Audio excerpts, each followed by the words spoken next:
chicken breasts. However, my store did not have one single solitary chicken breast, either fresh or frozen, anywhere in the store. They had a lot of legs, they had a lot of thighs, and a lot of wings. But for this recipe, I like chicken breast. So what I had to get was chicken tenderloins.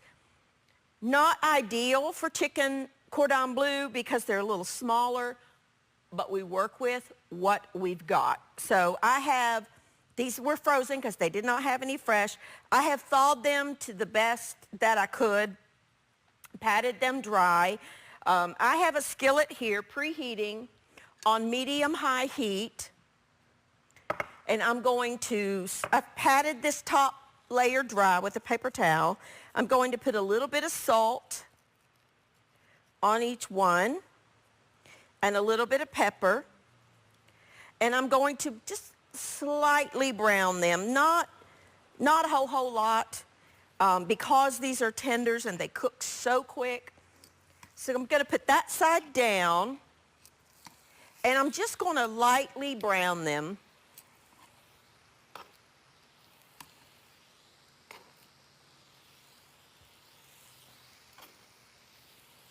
Just a little bit.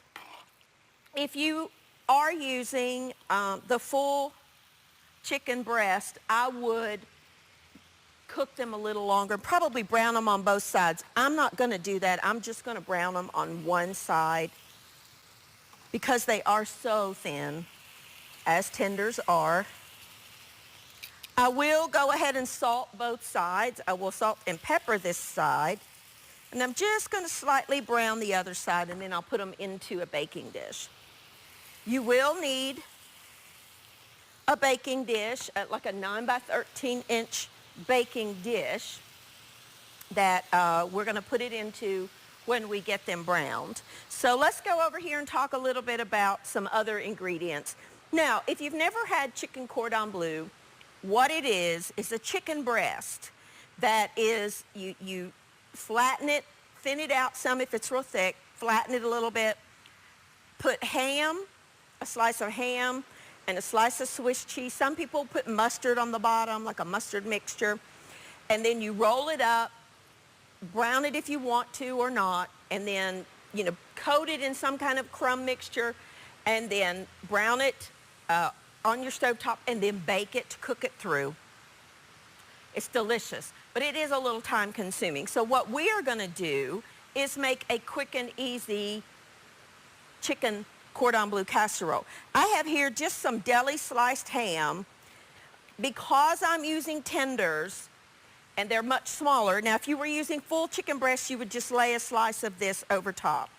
But because I have to use tenders, what I'm gonna do is kind of chop this up a little bit so that when it comes serving time, I can, I don't have to worry about cutting into the ham, and it just will be a little easier since I do have to do that. I'm also going to use some Swiss cheese. Now this will melt, so I don't need to chop that. Now for the topping, you could use like a sleeve of Ritz crackers or any kind of a buttery round cracker, or you could use some panko breadcrumbs, and I'm going to mix mine with a little bit of the French fried onions because I love them. But if you want to use crackers, which I do a lot, you can use that. I like to put them in a little baggie and take a rolling pin or something and kind of crunch them up. Okay, just leave them alone. Now let's flip our chicken. Just turn it over. You see how that's got a little golden? What I'm going to do is place that in my baking dish. Only one side. I'm only browning one side. Ooh, that pepper's about to make me sneeze. I love pepper, as you know.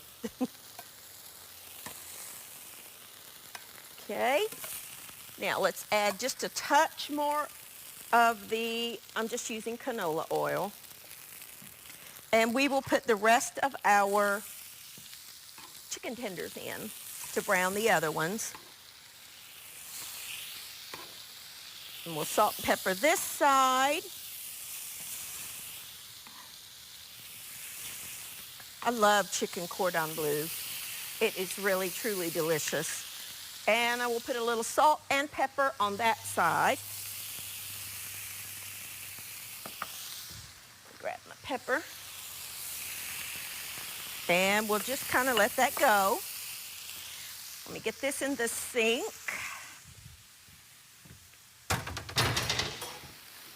And wipe up the juices that came off of that, and I'll have to sanitize that before we touch it with anything, because, you know, raw chicken juices, that was still, it was probably 90% thawed, but, all right, I'm still working with the chicken, so it's okay.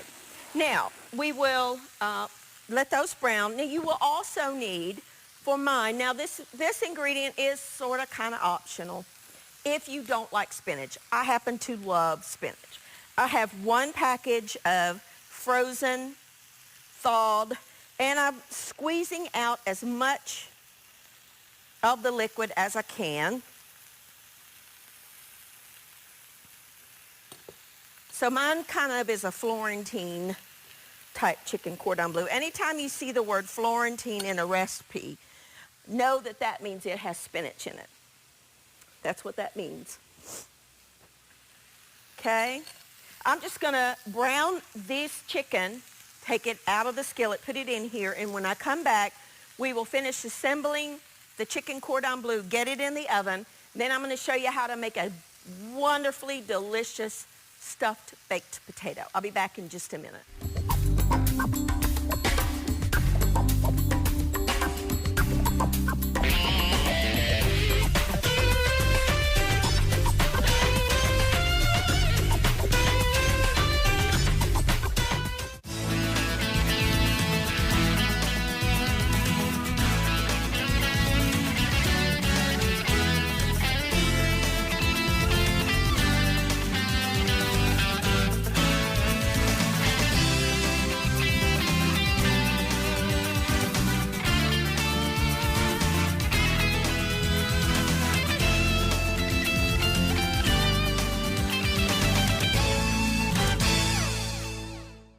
Alrighty, now, I'll let my chicken get a little too, that's okay though. It'll be delicious. I'm gonna nestle these in there, and it's okay if it overlaps, because we are making a casserole here. Just try to, you know, nestle them in there the best you can. I have to admit, this is a little easier when you have bigger chicken breasts, but we work with what we've got. Now, in this skillet, I turned my heat down just a little bit. Let me wipe that out real quick with some paper towel, since I did get it a little too brown. I have here half a cup of milk. Let's take it off the heat for just a second. Half a cup of chicken broth, some thyme. Now, I salted and peppered the chicken pretty good, so I don't need to do that. Now, if you were using full-on chicken breasts, I would just spread that on the chicken, but since I'm not, I'm going to mix it in with the cream, or the milk, and the chicken broth and the thyme. And that's a coarse grain mustard. You can use Dijon mustard or whatever you want. I just happen to really, really like the really coarse grain mustard. That's all you need to do to that. So let's just let that, you just want that to come up to a simmer. Now, let's assemble our chicken. I have here, let me put my spinach down. You want to spread this evenly over the chicken.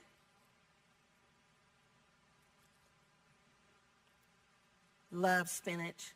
This is a good way to get some extra vitamins and minerals in your kids. It's delicious. Or you. Now, if all you have ever eaten is that and I'm just going to say the word, that nasty, canned, horrible spinach.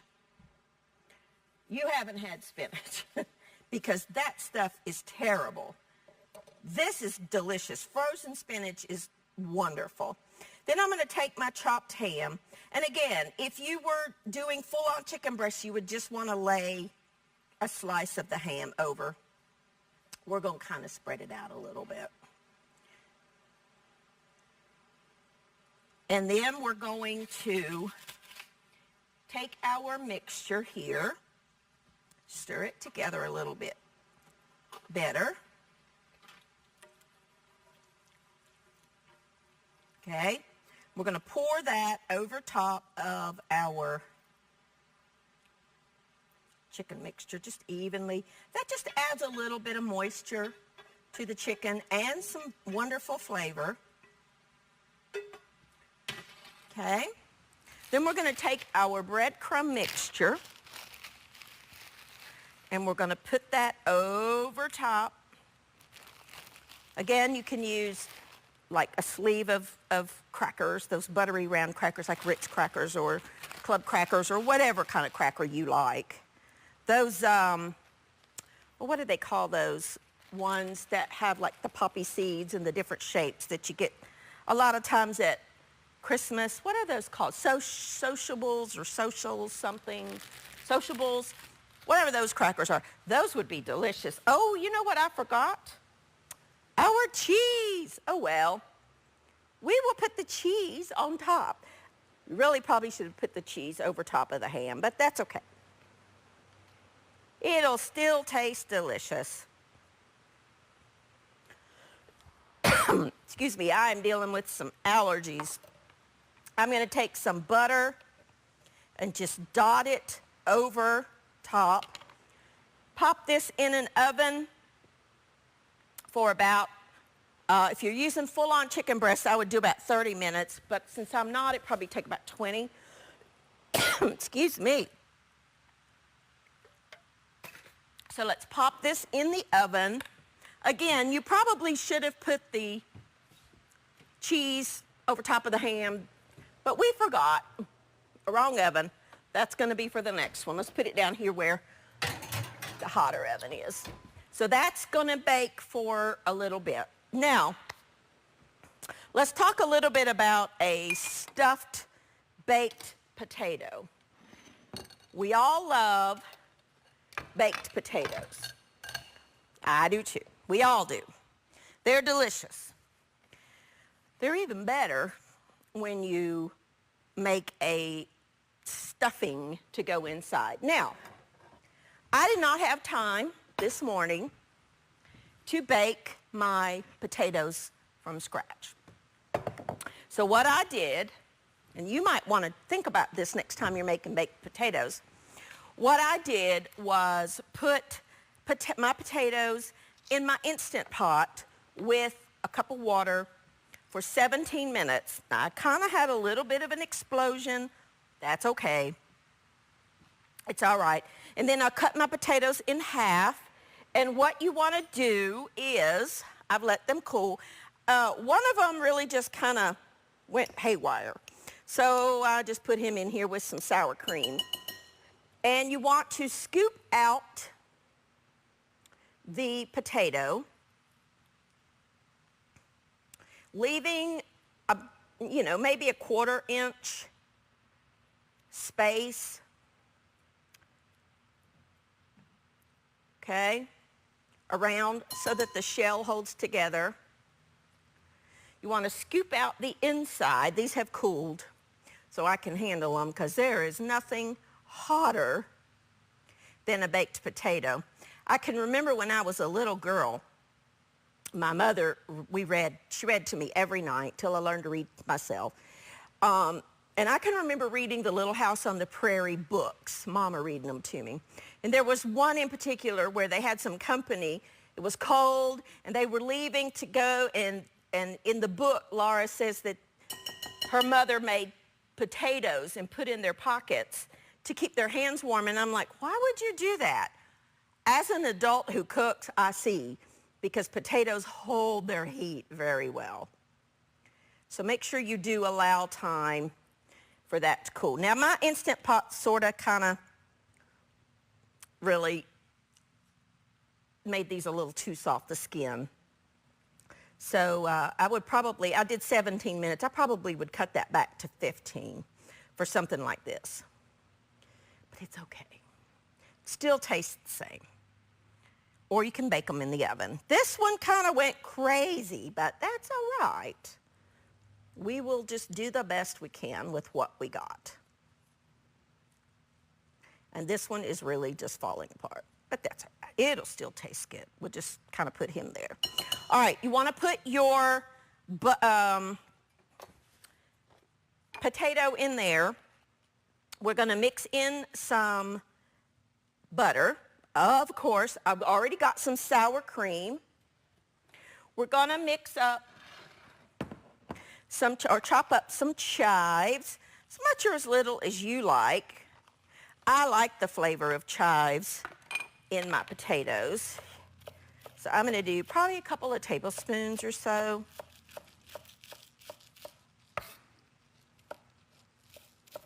Of fresh chive. If you don't have any chive, you could use green onions or leave it out if you don't like the flavor of those. It's up to you. Add about that much. Then I'm going to add, well, let me get that mixed up. We're going to mash that together. Where's my mashers? Hey, do you. Let's just use this. We're going to just stir that and mix it together.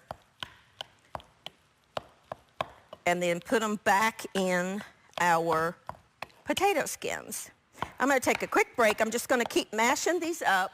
When I come back, we'll stuff this, and then we will get started on dessert. I'll be back in just a minute.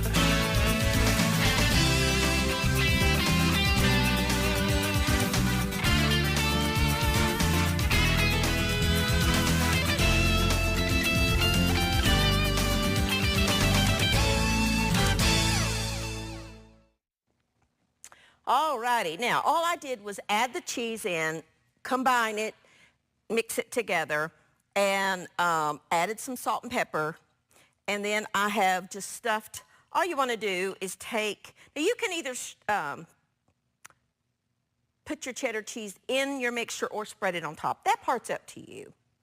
I kind of like it throughout. And then I'm just taking that mixture and putting it back inside my potato shell. Stuff them full. I mean, that's what this is called, stuffed potatoes. Stuff all that back in there. Now, I actually have half a potato more here than I have in here because the one just totally exploded in the Instant Pot. That's okay. Doesn't matter. Really doesn't matter. And then just mix them up. I mean, get them full of that wonderful gooey potato mixture. Now, you could, you know, this is one of those things, if you wanted to use a different kind of cheese, you could. If you wanted to stir in some sour cream, cream cheese like the flavored cream cheese, sour cream and onion or sour cream and chive or whatever flavor, or just use sour cream. Let's pop this in the oven, 350 degrees for about 20 minutes. I mean, the potatoes are cooked. You're just trying to really melt all those flavors together. So let's get started on some dessert. Let me get this out of my way here. I love coconut. Absolutely love coconut. One of my favorite flavors. So I make a coconut crunch dessert. I got a little bit of my stuff in there, but that's okay. What you want to do is take some coconut, some brown sugar, and some flour. Mix all that together. 1 stick of butter, melted.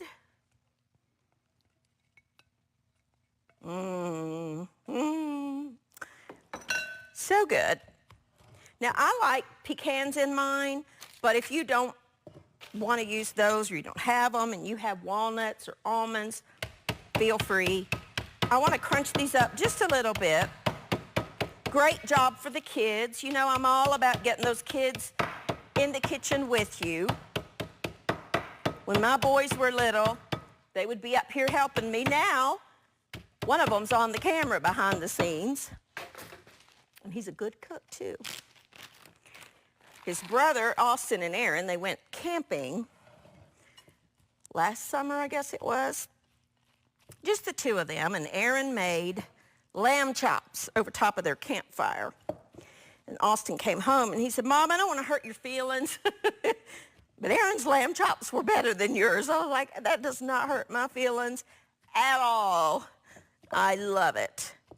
Just kind of stir that together, and we're going to press it down into the bottom of this pan. We're going to make a crunch out of this. So it's okay if there are lumps in here, because that's really kind of what you want. I really just want to get the flour incorporated as best as I can. So we're going to put that in the bottom, and we're going to pop this in a 350-degree oven about 20 minutes. And halfway through the 20 minutes, so at the 10-minute mark, we want to go in with our spatula and stir it up and make those wonderful little crumbles. So let's get this in the oven alongside the baking potatoes, because we're doing this in real time. I don't have any of this cooked ahead. Now, let's keep that, and let's just move this over here. And we're going to make the next component of this. I have here 2.5 cups of milk. And I'm going to add 2 packages of instant pudding. You could use any flavor you wanted to. Coconut cream is delicious in this. Again, my store, you know, we work with what we have and what we can get. My store didn't have any coconut, but they had vanilla, so that's what I got. And I'm going to mix it with my mixer. Now, you don't want to add, you know, normally you would add 2 cups of milk to 1 package of the pudding. We want to go really shy of that because we're going to add another ingredient.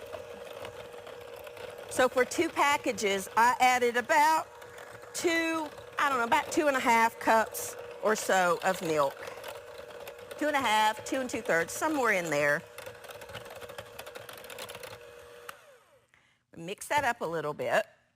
And then I'm going to take half of this container, to about 8 ounces of just Cool Whip or whip topping, or you can make your own homemade if you wanted to. And we're going to mix that in with it. I'm going to use half because they did not have a small container. We're really having to learn to adjust through this, aren't we? Through this, you know, time we're living in. That's okay. I don't like to use the mixer for this part. I like to just fold it in. I'm just going to fold that in to the pudding, pop it in the refrigerator so it can set up and chill a little bit until our mixture's cool.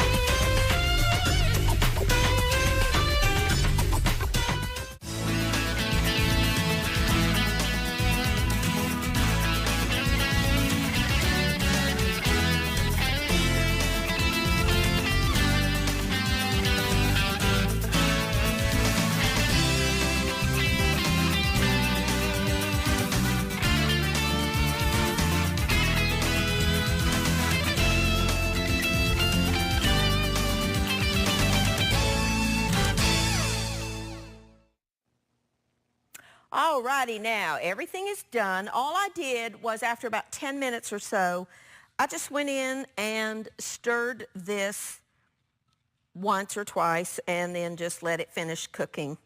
And then you need to chill this down thoroughly before you use it. Now, mine is still a little warm. Let me show you what you could do. Remove half of this and then spread and pat out the other part. But because my pan is still a little warm, I don't want to put the pudding in there. And then you would just pat that out, spread your pudding mixture over that, top it with the crumbs, chill it, you're done. Or you could make little individual parfaits, which is what I'm going to do. So take your little dish, put a little bit of the crumble down in the bottom, press it down, and then take some of your pudding mixture. I like little individual servings. I think it looks cute. And then top it with just a little bit more of your crumble topping. So you could do it either way. You could put it in there. Again, take half that out, set it aside, press the other half out, put your pudding on there, and then spread that, and then top it with the remaining crumbs. Or just make little individual servings like I did right here. Perfect. Here is our finished dishes. These are our stuffed baked potatoes and our delicious casserole. All I did was top it with just a little bit of chopped parsley. You could also put that on top of the, underneath the cheese and stuff if you want to. But I kind of like the look of the topping, having a little spot of green. So there you go. Easy, quick, delicious meals that you can make any day of the week. From my kitchen to yours. Thank you for joining with me, and I will see you next time on Everyday.